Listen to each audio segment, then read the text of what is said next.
You're watching Rock and Roll, and at last I can celebrate a really, really decent win for the Springboks.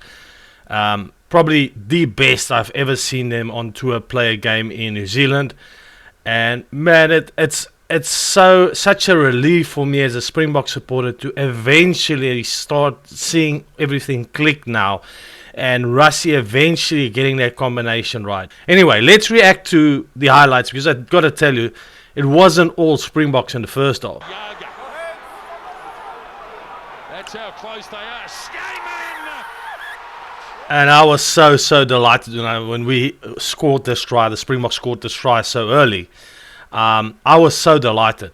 But at the same time, I have to tell you that the All Blacks was pretty much just defending that first 10 minutes of the game. The South Africans came with such fire out, and I haven't seen them play like this now in a while, where they just seemed like they really had a point to prove this week, aggressive. They held on to ball, and they were just moving the ball. They were just playing it through the hands. And what I liked this week is the forwards were doing the narrower channels, just the pick and goes, and just the one pass,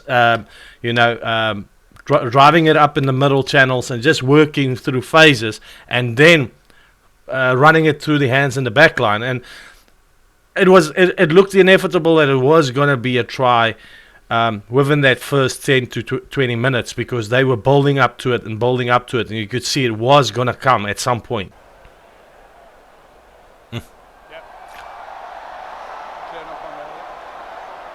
Oh dear. Quibber's had such a good game last week, but this week he struggled a little bit more. He had a few mistakes, handling mistakes in this game this week. Away for De Groot. Jordan. Quick hands again. McKenzie. And the final pass. And I mean, Vaib could probably, with his size, have gone for that try, but giving it to Leroy Carter, getting that last pass out, and Leroy Carter in his first game going and scoring. And this was lovely by the All Blacks. And I thought, okay, now hold on, we're going to have a game on our hands today, because both teams just looked super good, and both teams were moving the ball through the hands. If you look at this try, I mean, the way they moved it through the hands and the quick hands to get it all the way out. With the quick hands, there was just not enough defense for the Springboks. And I mean, Leroy Carter had no one defending him, really. And I thought, if they're going to play with quick hands like this, the All Blacks, this is going to be a crazy game, because I felt the Springboks and the All Blacks seemed like both could be just on it today.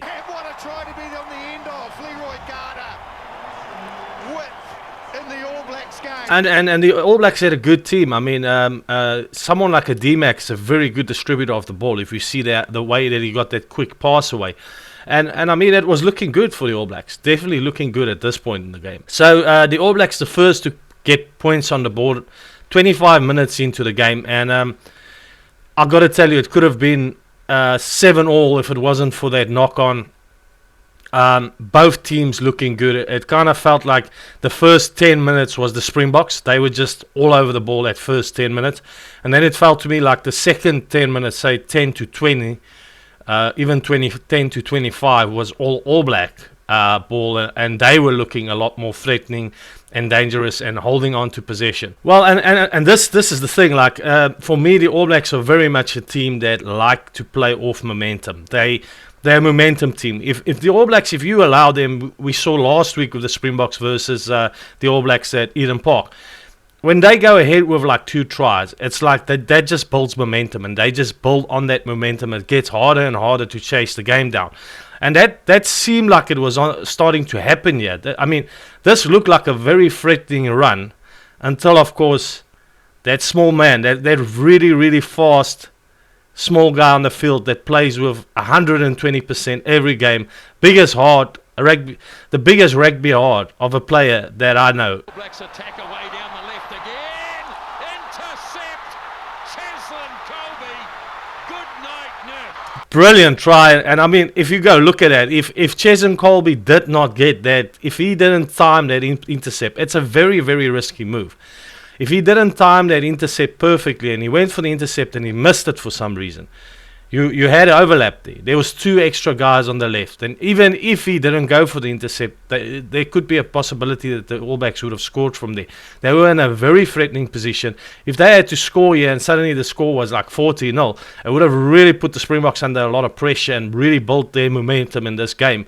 But this, to me, was a big swing from Cheslin Kolbe and a fabulous read and a high-risk move to try and go for that intercept when, if you miss it, you're in big trouble because you'd be conceding a try. They denied him earlier. Watch that. Cheslin Kolbe, but you cannot. I mean, you know there, if that ball got to Leroy Carter, it was try time, I'm not saying then Cheslin wouldn't have been up as much, but he would have had to cover 2 guys where, it was really risky from Cheslin Kolbe, but this is what I love about this guy. He's always looking for opportunities. He's always working at 120%. And, man, it's just such a blessing when you're a Springbok supporter to have a player like this on the field. He'll chase down every ball. He'll look for any opportunity. You just never write this guy off. Cannot keep world-class players out of the game for long. And that's it. You can't keep world-class players out of a game for long. And is he not a world-class player, Cheslin Kolbe? Such a great guy to have, on the field. And we got to say, Cheslin he's been quiet last week. I just felt that Delalindy and Kriel and that combination in that back line were not able to feed the wings decent ball. Which was one of the biggest challenges for the Springboks, is they cannot unlock those fast wings of them because the centers were just battling. Like Kriel and Delalindy, I would say Delalindy was doing all right. Kriel was really battling to get that outside passes away, which I felt Kane and Moody did really well this week. And such an epic battle between these 2 teams. I just have to say, even in the first half, I felt the Springboks at the moment have got the All Blacks number when it comes to scrums. And I think Jason Ryan, he said never again, but I mean, the scrums kind of still didn't look too good from the All Blacks. And I'm wondering, the Australians stood up to the Springbok scrum pretty well, even though I felt the Springboks probably still got the strongest scrum in the world. Definitely, I think, the strongest scrum in the world. I felt that the Wallabies were still standing up to that scrum where it's a bit, I think it's something that for the All Blacks they got to be concerned about. Malcolm Marx throwing, good throw balls into the line out, and really a big improvement from last week. Flying onto it, but no advantage. So back for a penalty. Ooh. There's a lot of, argy-bargy pushing each other around, and but it's not like it's been before.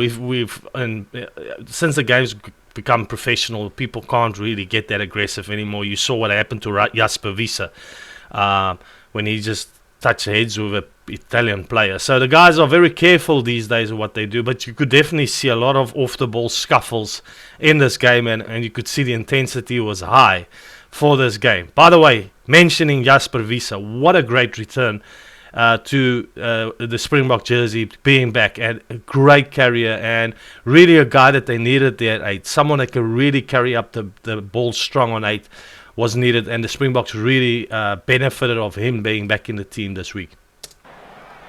So here's Mackenzie looking to add 3 and does so. So this will go straight out. It does.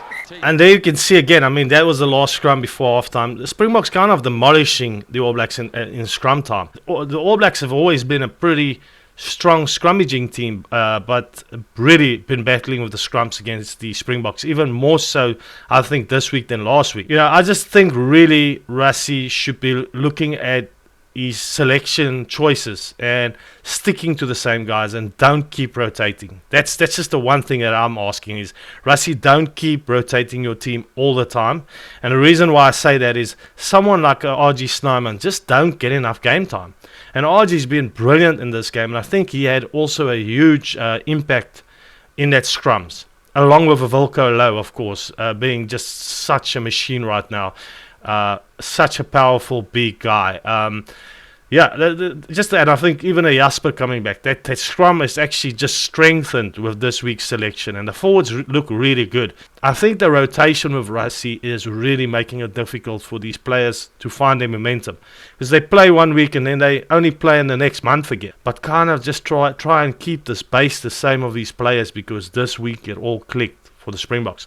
Anyway, at this point in time, it's not all Springboks yet. It's the All Blacks leading 10-7.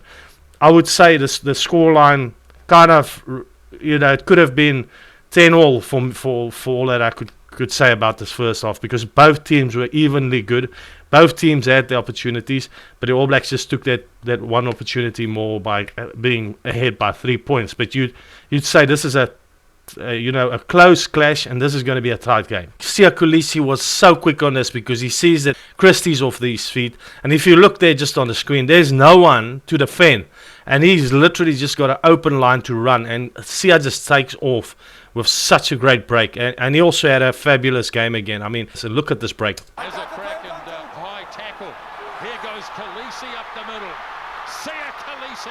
And just one more thing is, I just have to say, the Springboks really second half just started switching on again. It's like really the back line started clicking. For the first time, you could see this back line was starting to click. And at the selection of Mngomezulu, I don't know if Mani Libbok had been already on, because I know Mngomezulu got injured. But even Mngomezulu or Mani Libbok, both those guys, with the combination of a Kanan Moody and of course a Damian Willemse was fabulous. Like those two guys, that's a dangerous midfield combination, and I really think this is the way forward. Damian Willemse was a machine in this game, like just an absolute machine at 12. And to me, at the moment, he's putting his hand up to say, I should be your number 112. There's obviously Dillalindi also. You can play him at some games, but I really think Willemse needs to get more game time.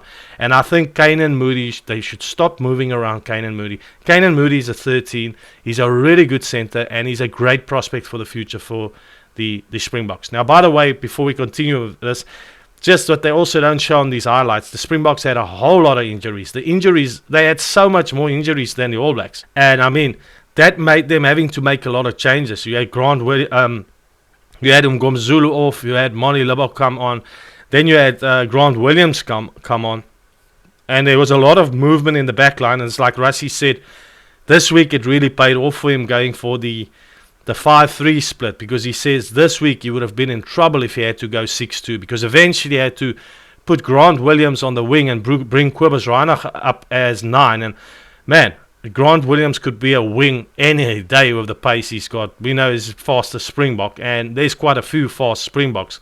And man, Grant Williams, how good was this guy on the wing? But anyway, I'm jumping ahead. I'm getting too excited, guys. I mean, it was just for Springbok support a really, really great game. And by the way, last thing I wanted to say is I saw Geordie tackle. The amount of tackling he was doing on the defense and how hard he was working was just insane. He was taking tackles all over and saving tries, to be honest, all game long. Can they cash in? Esterhuizen away for Colby. Cheslin Colby. Esterhuizen seeing the space there, and that's the thing, is the Springboks wasn't closed down by the All Blacks like they do usually. This week they definitely had more space, but I think the backline had better form this week. It just felt like the backline was more in sync, not out of sync, and you didn't have those obstruction things. It didn't look like everyone was running out of line. It looked like good formation. They were getting the ball through their hands, and there you can see the Esterhuizen with a skip pass to Colby. And if you get a ball to Colby really quick, and you just give him enough time to think a little bit, Colby will confuse any defender. He's just so quick with his feet that he confuses you so quickly. And that's again what he does here. Leroy Carter did well scoring the try, but Cheslin totally outclassed him when it came to the one-on-ones. He couldn't defend Cheslin. You'd see it here. You'd see with all Cheslin's tries. Cheslin was just too good for Leroy Carter. And it's tough when you're putting a debutant on against a guy like world-class like Cheslin Colby on a day where the Springboks are really getting a lot of balls out to Cheslin. Because that's the problem. The Springboks backline usually just don't give a guy like Cheslin Kolbe enough ball. I know there's a lot of Chessie Kriel fans, but just because Canan Moody distributes the ball so well and he gets the balls to his wings. Let's watch this. Oh, yeah, no. No chance. You can see totally beaten there, Leroy Carter, by Cheslin Kolbe, but most players would be beaten. How do you stop that? As the kick drifts back towards and is over. Now Springboks are now ahead suddenly 14-10, and it just felt like the whole momentum started shifting the Springboks way as the game progressed in the second half. I also have to say one of the biggest mistakes I think the All Blacks did is watch how much ball they kicked. The All Blacks was kicking quite a lot. There was a lot of kicking from both teams, but the All Blacks was not playing the same style up and under game as what they did the previous game. They were trying to kick territorially to the corners, but a lot of the times kicking it on Kolbe, kicking it towards Kolbe. Now you can't do that. They should have rather tried to target Ethan Hooker because he's obviously newer in the team, but giving Kolbe much too much ball, and you can't do that. You know Kolbe, he's just so dangerous. In the foreground there, not looking too flash. Here goes Kolbe. I mean, look at that guy bounce off of players. Oh, look at Cheslin hanging onto that ball. He literally hangs onto that ball. He won't let it go. And the Springboks eventually getting the penalty. They're going to get a penalty. There were no arms in the tackle. So Vaide going in with a shoulder and no tackle on Kolbe, and then conceding the penalty. And Manie Libbok, got to say, we forget how this guy used to kick and how much he used to miss, and how brilliantly Manie Libbok these days are kicking. He's really gotten his game right when it comes to his kicking. Lead. Struck it well. Drifting. At this point already, the Springboks early in the second half bring on most of their impact from the bench. They had Jan-Hendrik Wessels on. Now Jan-Hendrik Wessels had a fabulous game, played so well, and they had Wilco Louw on already. Wilco Louw played a great game, and I mean, you could really feel this week the impact from the bench from the Springboks again for the first time. You know, they were having the All Blacks under pressure most of that second half. They were just the All Blacks was very poor under the high ball. I mean, the highlights won't show all of this, but again, struggling under the high ball this week again. Will Jordan for me stood out as one of the guys struggling under the high ball still. And this has been an ongoing trend with Will Jordan, where he just struggles with too much kicking and high balls. He's such a good player. Otherwise, it's just the one kink in his armor. Oh, wow. I mean, that line out and how good was Nortje and RG Snyman. Such good jumpers. It was like the All Blacks didn't defend him when he came down, so he was still able to drive another 2-3 meters, which... Slings it away. They're going to try and do it through the back line. Oh boy, man.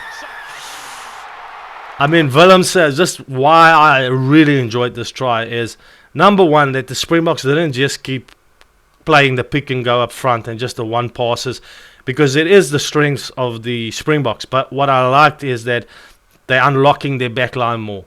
And the thing is, they tried to do this with Dillalende and Kriel, but Dillalende and Kriel is, for me, just a little bit too limited in how quickly they spread the ball sometimes. What I loved is the way that Manie got this ball out quick, and he literally gave Damian Willems a hospital pass. He had to catch it up. He actually leaned back, and still, when after getting that pass to score that try like that, just shows you the fire that this guy had. And Damian Willems all game, his defense was phenomenal. He was all over everything, tackling so well. And you know, this guy's been kept on the bench for much too long now, and I think Rassie acknowledges that now. So he is creating depth, because these guys are coming through and proving how good they are. But he needs to start playing these guys more, man. It's time for a Kriel to step back, maybe start playing these guys from the bench, a Kriel and a Dillalende. They're the older guys in the team. Still keep them in the mix. Andre Pollard, play those guys from the bench, but keep playing these young guys. Give them exposure. Let them keep playing. Although it's outside versus inside center, it's just, I felt Willems really got the better of the All Black backline today. In this test match, All Blacks. Brilliant try. Brilliant try, and the thing there is like I say, the defence, Leroy Carter was unfortunately put under a lot of pressure in this game, and I think a tough one for him. A tough one. I think hindsight, I said this to you guys, that it might be that if the All Blacks lose, that Scott Robertson might regret putting Leroy Carter into this big game, because I think a Caleb Clark could have done better on defence. I mean, it was just all Springboks. And you see every time there's about another, for the next highlight of a try, it was another 10 minutes. So within every 10 minutes, the Springboks were scoring a try. And at this point, it seemed like the All Blacks had no answer. It felt like all ball was going South Africa's way. They were holding on to possession. Now, suddenly in the second half, you felt that the combination between the forwards and the backline was working tremendously well. We know South Africa is a strong forward type team, but now the forwards seemed like they were just getting better and better, breaking the line and starting to really carry well. And then the backline, I just like what this selection for this backline this week, how good the form was of the backline. The backline didn't look disjointed. Like I've explained to you guys my concerns with the Springboks, and their backline seemed to be looking like it doesn't fire and it's misjointed. This week was very lovely, the way that the backline was able to kind of just keep its form. Here's the cross kick. Oh. Peter Steph du Toit.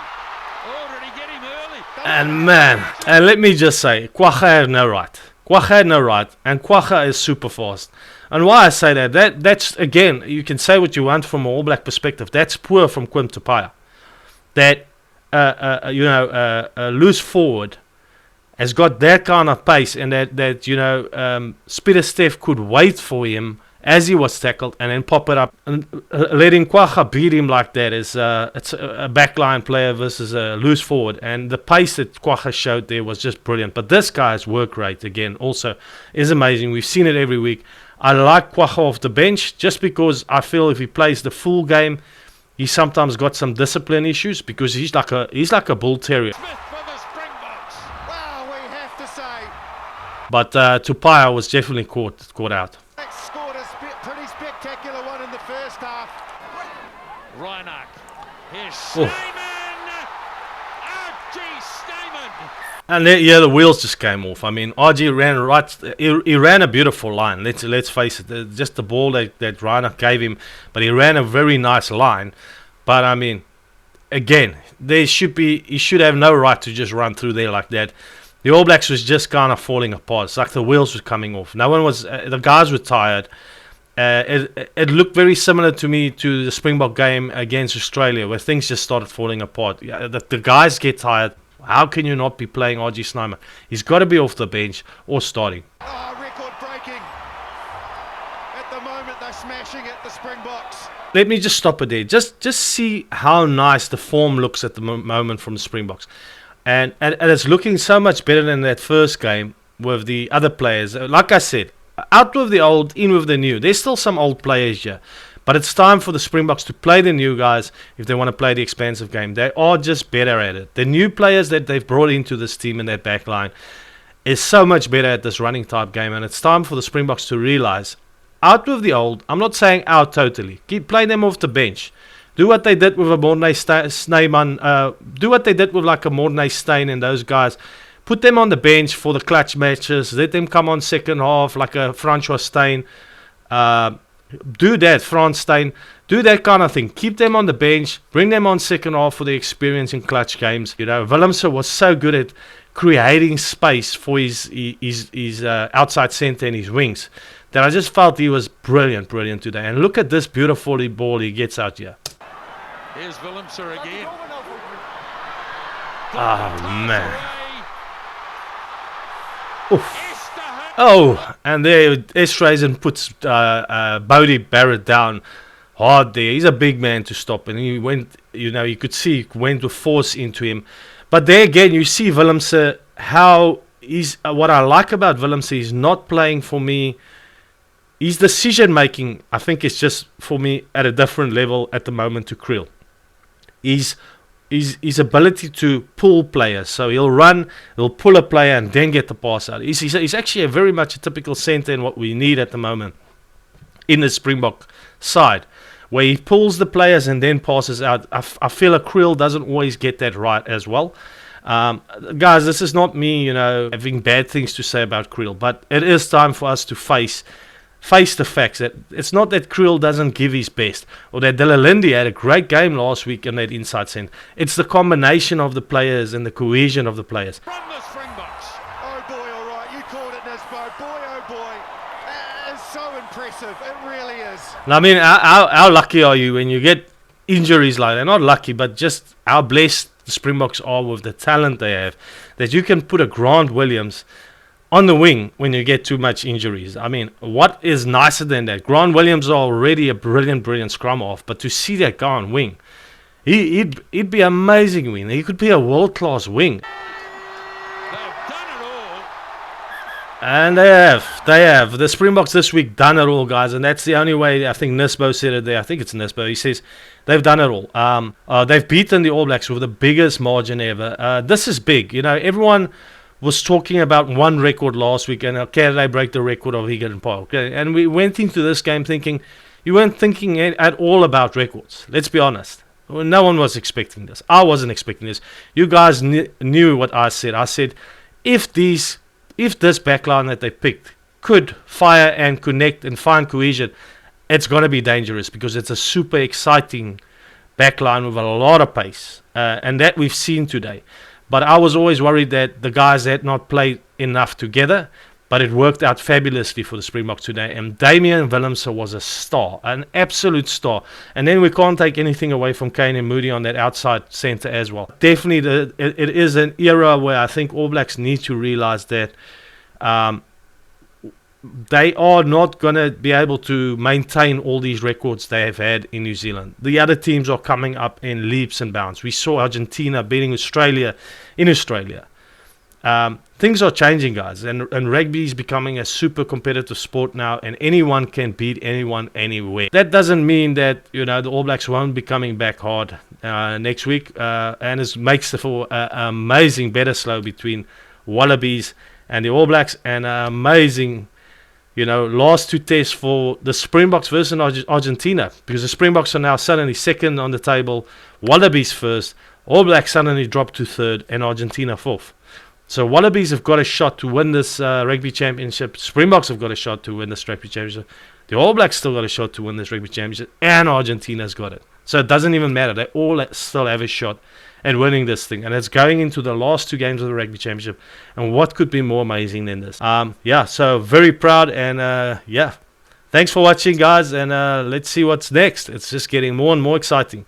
Thanks. Hit the subscribe button, by the way, if you enjoyed this video and I made any sense in the stuff I said. If not, thanks for watching. See you in the next one. Bye.